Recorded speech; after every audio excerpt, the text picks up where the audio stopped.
अस्सलाम वालेकुम मेरे दोस्तों। औज़ बिल्लाहि मिनश शैतानिर रजीम, बिस्मिल्लाहिर रहमानिर रहीम। हम आज के दिन सीरतुन नबी पर रोशनी डालेंगे। मुस्तफ़ा सल्लल्लाहु अलैहि वसल्लम वो हस्ती है कि जिसके आने से अरब में निखार और बहार आ गई, जहाँ के जहालत के घने अंधेरे दूर हो गए। वो अनवरे अकरम, हबीब, यासीन, ताहा, मलजा व मावा, सरवर कायनात, ख़ातिमुल मुरसलीन हज़रत मोहम्मद सल्लल्लाहु अलैहि वसल्लम वो हस्ती कि जिसके आने से अरब में निखार और बहार आ गई, जहालत की घटा और अंधेरे ख़त्म हो गए। अमन सुकून का पैगाम अरब से निकलकर कुल कायनात में फैल गया। आप सल्लल्लाहु अलैहि वसल्लम की सीरत ना कि सिर्फ अरब बल्कि पूरी दुनिया के लिए नमूना बन गई और आप सल्लल्लाहु अलैहि वसल्लम इंसान कामिल कहलाए। आप सल्लल्लाहु अलैहि वसल्लम बच्चों, बूढ़ों, औरतों, जानवरों, कौम दर कौम, मुल्क दर मुल्क, करिया ब करिया, कू बकू, जो बजू, यहाँ तक के बेजान और नबातात के लिए भी मिसाल बनकर आए। सूरह कलम आयत नंबर 2 में खुदा ताला फरमाता है कि हमने कलम और दवात को और उसके जोन के ज़रिए से लिखा जाता है, शहादत के तौर पर पेश करते हुए कहते हैं। फिर आयत नंबर 5 में फरमाते हैं, यानी इसके अलावा हम ये भी कसम खाते हैं कि मोहम्मद सल्लल्लाहु अलैहि वसल्लम अपनी तालीम और अमल में नहायत आला दर्जे के अखलाक पर कायम है। इस इरशाद बारी ताला का सबूत हुजूर अकरम सल्लल्लाहु अलैहि वसल्लम की रोज़मर्रा की ज़िंदगी से मिलता है। आप सल्लल्लाहु अलैहि वसल्लम आने से औरत को वो मुकाम मिला, वो साए रहमत मिला कि उसको दुनिया में इंसान के हुकूक से माला माल किया गया। लड़कियों को जो ज़िंदा दफन करने का रिवाज था, उसका ख़ात्मा भी आप सल्लल्लाहु अलैहि वसल्लम के अखलाक से हुआ। आपकी सीरत हर तबके के बच्चे के लिए आम थी, जिसकी मिसाल आपकी ज़िंदगी के बेशुमार वाक़यात देते हैं। चनाचा एक मरतबा ईद की नमाज़ पढ़कर वापस आ रहे थे कि आप सल्लल्लाहु अलैहि वसल्लम ने एक बच्चे को देखा जो मायूसी की हालत में बैठा था। आप सल्लल्लाहु अलैहि वसल्लम उसे अपने साथ घर ले आए, उसके साथ हुस्न सलूक किया और उसके सर पर रहमत और शफ़क़त का हाथ रखा। आप सल्लल्लाहु अलैहि वसल्लम ने अपनी पूरी ज़िंदगी में भी कभी किसी ग़ुलाम या औरत पर हाथ नहीं उठाया। ये आप सल्लल्लाहु अलैहि वसल्लम की सीरत का साया ही था कि जब ज़ैद बिन हारिस के वालिदैन उनको लेने आए, उन्होंने जाने से इनकार कर दिया और इसी तरह एक मरतबा एक हबशी की आंखों पर आप सल्लल्लाहु अलैहि वसल्लम ने हाथ रखा। उसने कहा कि ये रसूलुल्लाह सल्लल्लाहु अलैहि वसल्लम ही हो सकते हैं।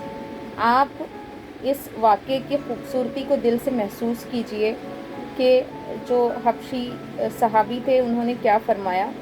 ये रसूलुल्लाह सल्लल्लाहु अलैहि वसल्लम ही हो सकते हैं। आप सल्लल्लाहु अलैहि वसल्लम की दरियाफ़्त करने पर उसने बताया, सिवाय आप सल्लल्लाहु अलैहि वसल्लम के मुझसे कोई भी इतनी मोहब्बत का इजहार नहीं कर सकता।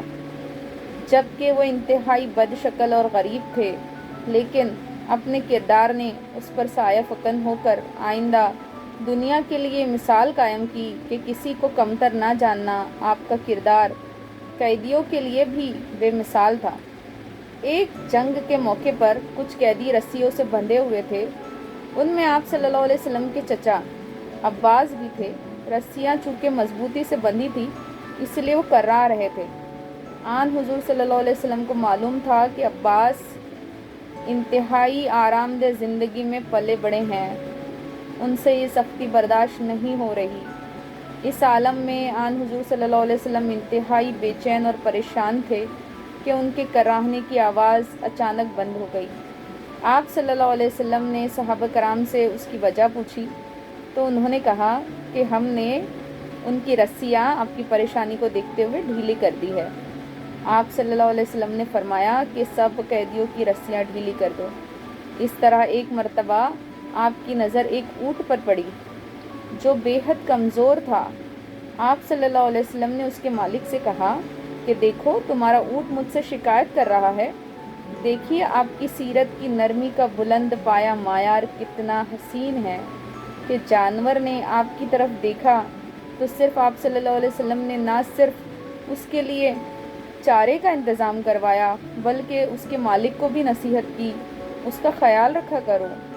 اس کے علاوہ ایک بار حضرت عائشہ رضی اللہ تعالیٰ عنہ اور حضرت حفصہ رضی اللہ تعالیٰ عنہ نے حضرت صفیہ رضی اللہ تعالیٰ عنہ سے کہا کہ ہم تم سے افضل ہے کیونکہ ہم آن حضور صلی اللہ علیہ وسلم کی ازواج اور چچا کی بیٹیاں ہیں۔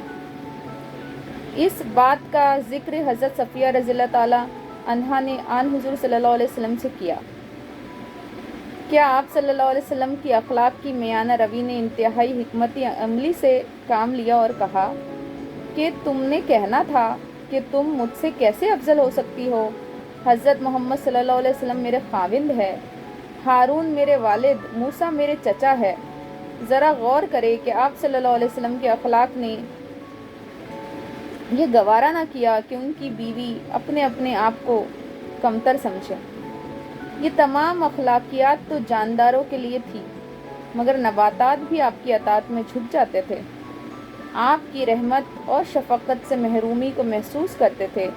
مسجد نبی صلی اللہ علیہ وسلم میں جس درخت کے سائے میں آپ صلی اللہ علیہ وسلم خطبہ دیتے تھے وہاں ممبر تعمیر ہو گیا تو آپ صلی اللہ علیہ وسلم نے خطبہ دینے کے بعد کہا کہ آج یہ درخت اداس ہے اور رو رہا ہے، یعنی یہ نظارہ آپ نے کشفی حالت میں دیکھا۔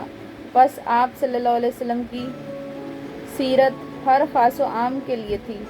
آپ صلی اللہ علیہ وسلم کی بلند پایا سیرت کا اعتراف نہ صرف آپ کے ماننے والوں نے کیا بلکہ غیروں نے بھی اس کا اعتراف کیا۔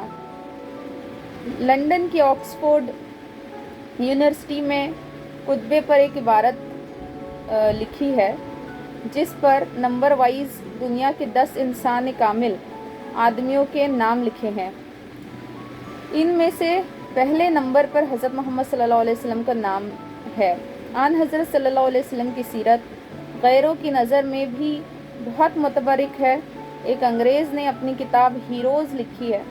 یہ انگریز مصنف لکھتا ہے کہ محمد صلی اللہ علیہ وسلم ایک ایسے ہیرو ہے کہ اگر وہ طیب کے میدان میں جائے تو اول، سپہ سالاری کے میدان میں جائے تو اول، اگر سائنسداں یا فلسفی ہوتے، غرض کے دنیا کا کوئی بھی میدان ہوتا تو آپ صلی اللہ علیہ وسلم سب سے آگے ہوتے، اور اس نے آپ کو انسان کامل اور ہر میدان میں اول کہا ہے۔